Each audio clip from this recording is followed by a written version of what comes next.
C'était devant le représentant de 16 pays membres du 42e sommet des chefs d'État et gouvernement de l'Afrique australe qu'il s'est tenu la passation du pouvoir entre le président sortant du Malawi, Lazarus Chakwera, et le président entrant congolais, Félix-Antoine Tshisekedi Tshilombo, pour un mandat d'une année, soit de 2022 au 2023. Saisi par cette circonstance, le chef coutumier du territoire des Bakakwalonji, Léon Limba Limba, souhaite un fructueux mandat au chef de l'État congolais et demande l'accompagnement de la population. Hier, nous avons suivi en direct de la RTNC.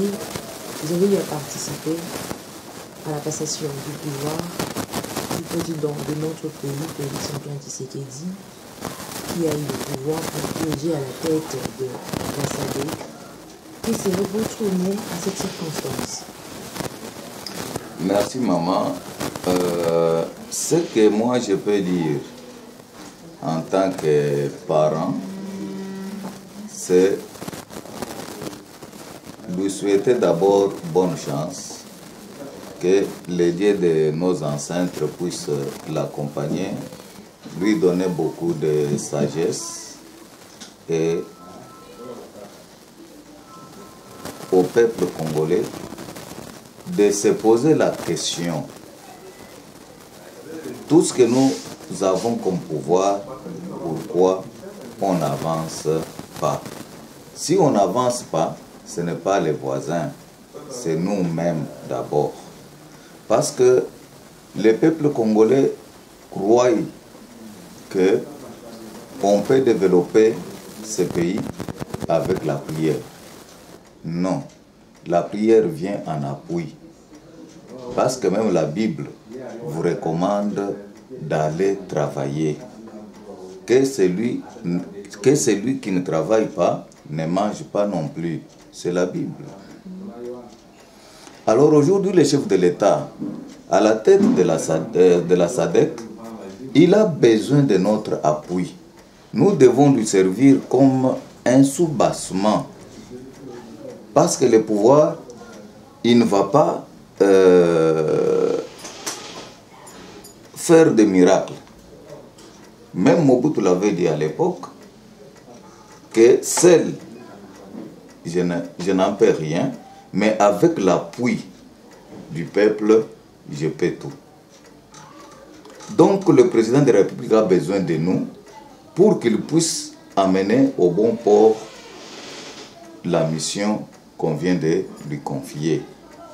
Critiquer ce mandat aujourd'hui, c'est prématuré, parce qu'il n'a pas encore travaillé. Que celui qui a un cahier de charges, qui veut que le président puisse faire ça et ça, qu'il vienne avec son cahier de charges vers le président pour lui montrer, voilà ce que moi je souhaite que vous puissiez faire dans ce mandat.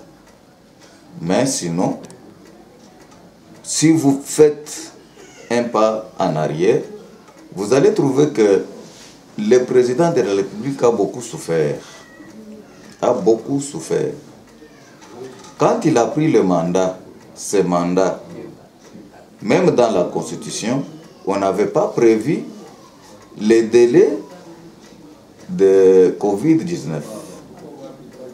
Pendant cette période de Covid, nous étions tous à la maison, enfermés. Personne ne pouvait sortir. De peur qu'ils soient contaminés. Mais quand les gens disent que Tshisekedi n'a rien fait, mais pendant cette période de Covid-là, Tshisekedi était aussi à la maison. Il ne travaillait pas. Il allait travailler avec qui? Parce que tout le monde était chez lui à la maison. Mais cette période-là, on met ça dans quel compte? On va ajouter ça après 2023. Ça, les Congolais n'en parlent pas. Et si nous devons rester toujours dans des critiques, on ne va pas avancer. Soutenons le chef de l'État. Vous allez voir que avec notre soutien, il va aller de victoire en victoire. Mais quand nous perdons notre temps à critiquer, injurier, parce que c'est ça la démocratie au Congo. Si je ne t'injurie pas, je ne suis pas opposant. Il faut que je t'injurie, que les gens entendent que non, chef Lemba a insulté chef Tchefu a insulté chef Mpatu a insulté chef Ntenda. Ah voilà, donc et ce sont des vrais chefs parce qu'au moins ils ont le verbe, ils savent parler. Grand chef, nous avons eu à... De suite. Pour qu'ils puissent prendre des mesures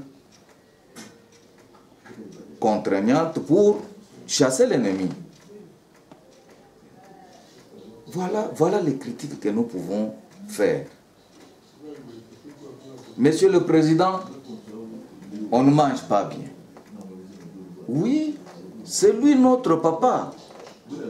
Nous tous, même ceux qui l'avaient voté, même ceux qui ne l'avaient pas voté, au jour d'aujourd'hui, c'est comme Dieu le Fils de Dieu, Jésus le Fils de Dieu. Quand il est venu pour sauver les chrétiens, je ne sais comment, on l'a humilié. On a déchiré ses habits. On l'a mis même sur la croix. Mais après avoir fait tout ça, tout le monde aujourd'hui, quand ça ne va pas, j'ai pris qui? Dieu vient me secourir. Et nous tous, nous confessons presque chaque jour. Nous confessons devant qui? Devant celui que nous avons humilié, devant celui que nous avons tapé, jeté des salives. Tout le monde demande pardon. Alors quand vous voyez le chef de l'État, mettez-lui à la place de Jésus. Il a accepté une charge impossible. Parce qu'il pouvait même refuser, il dit non. En tout cas, mais il a accepté en pensant que si j'accepte, mes frères et sœurs, ils vont changer leur mentalité, ils vont changer leur façon de vivre. Mais lorsque le chef de l'État achète le manioc, le chef de l'État achète le maïs, le chef de l'État commande les poissons ici, Chinchard, Thomson, ça arrive à Matadi et disparaître. Et ce chef de l'État qui est venu manger des conteneurs et des conteneurs de Thomson, c'est toujours vous. Mais quand vous, à la place de manger des Thomson, vous voulez manger 100. En mangeant 100, pensez très bien que vous êtes en train de priver aussi votre frère, votre soeur, c'est des Thomson qui devaient manger. On vous donne une responsabilité. Au lieu de travailler, vous arrivez là-bas, vous dites que non, comme je suis locataire, c'est le moment pour moi d'acheter une maison. Vous allez acheter cette maison comment? Avec ton salaire? Si c'est avec ton salaire, oui, tu dois faire un programme, tu dois faire des économies. Mais dans 3 ans, on vous voit construire des immeubles, acheter des villas, se promener dans des voitures de 400 000 $. Dans 3 ans, la voiture de 400 000 $, 150 000 $, tu as acheté ça comment? Avec quel salaire? Mais lorsque toi tu achètes cette voiture-là, de 400 000, l'argent que tu voles là, tu voles sur la tête de tes frères et sœurs. Tu les enfonces dans leur misère. Et demain, tu deviens opposant. Demain, tu deviens opposant. Voilà, maman, ce que je peux répondre à votre question. Après la prise du pouvoir du président de la République, il a martelé sur 2 points, sur 2 axes. Il a parlé sur les infrastructures. Il a aussi martelé sur le maintien de la paix dans la région. Nous avons déjà remarqué, il y a déjà une année passée, que le chef de l'État a instauré l'état de siège dans ce coin de notre pays et il y a déjà des avancées significatives également sur quelques axes de notre pays du côté infrastructure et il a martelé également sur ces deux axes. Quel serait votre mot fort par rapport à son discours?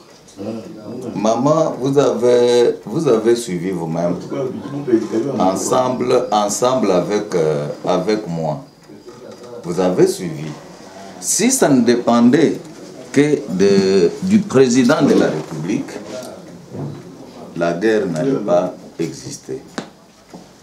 Il fait tous les efforts possibles. Mais, il n'y a pas longtemps, vous avez suivi sur toutes les chaînes de télévision les gens qui disaient que non, le président de la République, c'est un allié de Kagame. Mais vous avez suivi lui-même, depuis qu'il a parlé hier, je n'ai pas entendu un seul mécontent que vous appelez opposant passer aussi sur les antennes pour dire que non, je m'en excuse, je retire ce que j'avais dit. Parce que le chef lui-même, de sa propre bouche, il a reconnu Kagame comme notre agresseur. Mais avant, il appelait un frère. Oui, mais vous savez que, maman, ceux qui peuvent devenir des ennemis, ce sont qui étaient des amis hier. Mais si moi et toi, nous ne sommes pas des amis, on va devenir des ennemis comment? Hier, on était frères. Lui, il avait ouvert son cœur, croyant que j'ai affaire à mes frères africains. Mais ils avaient leur agenda caché et ils ont montré ça. Et il ne peut plus les appeler aujourd'hui frères. C'est-à-dire, il a déclaré aussi la guerre. Comment tu vas composer avec un serpent qui entre dans ta maison, un serpent venimeux? Tu vas composer avec lui comment? Si hier il était petit et qu'il a grandi, il a trouvé que maintenant j'ai eu les dents. Je peux avaler, je peux maudire, il devient ennemi.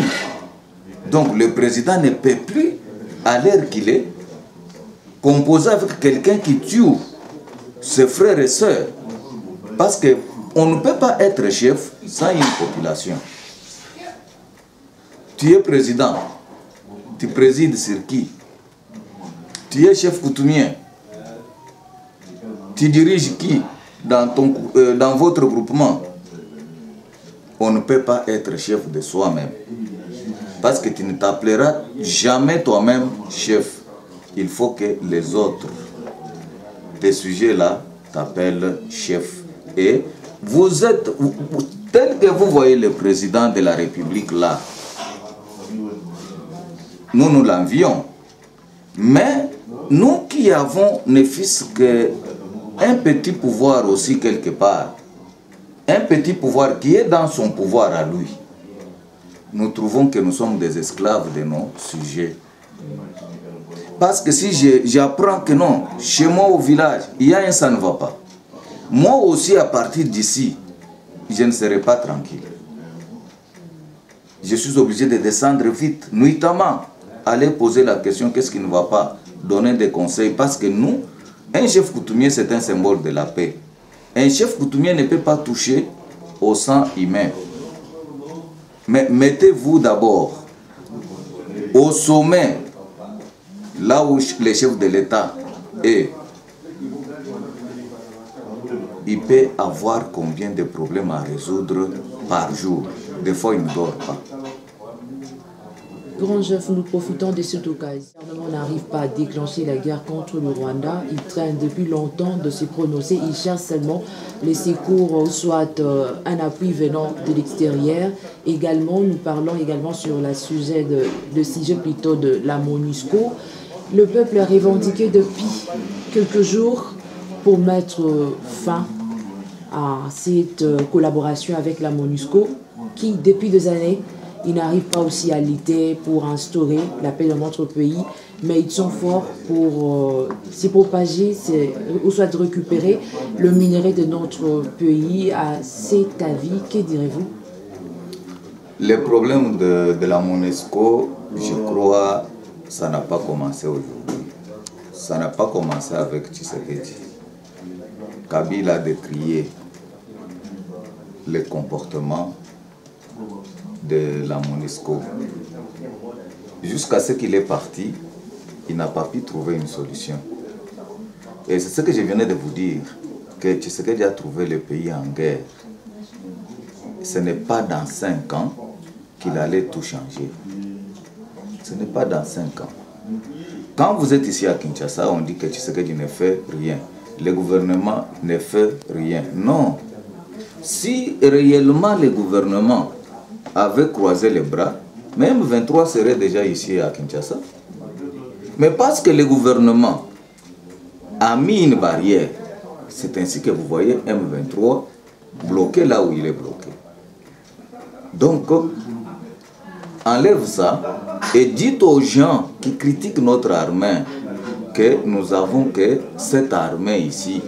En dehors de cette armée, on n'a pas une autre armée que nous pouvons aller soutenir. Il faut encourager nos vaillants militaires au front, qu'ils se sentent aussi soutenus par leur population, leurs frères et sœurs, pour lesquels ils se sont décidés d'aller donner leur vie, exposer leur vie au front. Il y a ceux qui meurent aussi. Mais si nous nous mettons à les critiquer, toi qui critiques là, si on te donne une arme, tu vas aller chasser les M23 aujourd'hui même. Peut-être tu ne sais même pas, depuis ta naissance, tu n'as jamais tiré même un calibre 12. Pour ne pas parler de pétard. Donc, comprenez que nous devons nous mettre tous ensemble. Une décision qu'on prend parce qu'on est dans la joie, c'est une décision irrationnelle. Une décision qu'on prend parce qu'on est fâché, c'est une décision irrationnelle. Il faut prendre ton temps pour réfléchir avant de prendre une décision. C'est comme les gens m'ont dit ce jour-là que vous, les chefs coutumiers, vous avez lancé un préavis 0 avec M23. Vous avez dit que tout au plus tard, le 30 juin, c'est fini avec les Rwandais. Et maintenant, vous ne dites plus rien. Je leur ai dit ceci. Le pouvoir coutumier, c'est une force. Et cette force-là est divisée en groupements et en chefferies et dans des villages. S'il faut prendre une décision, ce n'est pas l'embalemba seul devant les journalistes, il dit que non, moi, je prends une décision sur Kabeka Mwanga. Non, non, non, non, non. Kabeka Mwanga a des groupements. Et l'embalemba se trouve aussi dans Kabeka Mwanga avec son groupement. Pour que je sois solide, pour que je sois efficace, avant de prendre cette décision-là, j'appelle mes collègues. Tous mes collègues de Kabeka Mwanga. Nous nous connaissons. Venez, nous avons un problème. Entre nous, chefs, il y a une solidarité. Il y a de l'amour qui se manifeste parce que chez nous, un chef ne peut pas devenir l'ennemi de son collègue chef. Et quand je vais réunir toutes les têtes couronnées, je leur pose les problèmes. Ensemble, on va donner une parole à un chef qui sera soutenu par tous les chefs. Et ce chef-là parle, ce qu'il va dire, ça va se réaliser. Mais quand on voit les chefs qui sont en ville ici, parce qu'ils sont à Kinshasa, ils peuvent acheter des chapeaux, des cannes, tout ça, ils se donnent le luxe de passer à la télé, ils disent que préavis. Mais toi là, tu es qui? Ce sont des farces. Ce sont des déclarations fallacieuses qui ne vont rien faire. C'est la raison pour laquelle ils se sont tus aujourd'hui. ils ne peuvent plus rien dire à la population. Mais c'est une honte pour nous, l'autorité traditionnelle que nous sommes. C'est une honte. Parce que quand on voit quelqu'un avec la peau de léopard, on l'appelle chef. Alors qu'en réalité, il n'est pas chef. C'est ce que je viens de vous dire. Le président de la République, c'est une institution. Insulter les chefs de l'État, c'est insulter le Congo. Toi qui insultes les chefs de l'État, sachez très bien que tu t'insultes d'abord toi-même, parce que tu es Congolais. Le chef de l'État a besoin de nos critiques. Le gouvernement n'a pas fait quelque chose pour chasser les M23. Ah, directement, lui va appeler le Premier ministre qui est le chef du gouvernement. Comment vous allez critiquer directement les chefs de l'État? Vous laissez le Premier ministre. Alors, lui va appeler son Premier ministre pour lui poser la question, mais comment vous êtes en train de distraire la population? Paraît-il qu'au front, parce que pour les Congolais, au front là, il n'y a personne. On a laissé les M23 comme ça, faire tout ce que bon lui semble. Il va poser la question et le Premier ministre va se référer à son ministre de la Défense. Le ministre de la Défense va s'appuyer aussi sur